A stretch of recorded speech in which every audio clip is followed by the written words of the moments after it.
Welcome to my office day look 5। কীভাবে কর্ম balance করা যায় বলুন তো? মানুষ ভাবে যে আমি অমুক মানুষের এতগুলো পয়সা নষ্ট করেছি, কিন্তু কোনো ব্যাপার না, গরুকে খাইয়ে দেবো, ভিখারিকে দান করে দেবো, আমার কর্মফল ব্যালেন্স হয়ে যাবে।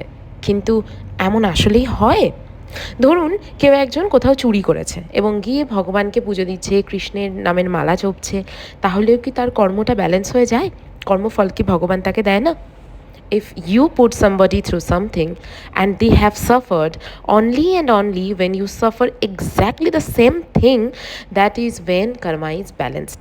যদি আপনার জন্য বা আপনার মুড খারাপের জন্য কোনো মানুষকে কোনো রকমভাবে আপনি অযথাই চিল্লাচিল্লি বকাবকি করে থাকেন, সেই জিনিসটা আপনি যেদিন ফেরত পাবেন, আর এক্স্যাক্টলি সেম জিনিসটা যেদিন ফেরত পাবেন, দেখবেন সেদিনই আপনার কর্মটা একমাত্র ব্যালেন্স হচ্ছে। সুতরাং কর্মফল ব্যালেন্স করার জন্য ভগবানকে পুজো দিয়ে দিলাম, কোথাও গিয়ে কিছুটা দান করে দিলাম, এভাবে আপনার কর্মফল কিন্তু কখনোই ব্যালেন্স হবে না। এখনও ডিসাইড করুন যে কর্মফলে আপনি পুরো পুণ্য কামাবেন নাকি শুধুমাত্র পাপ।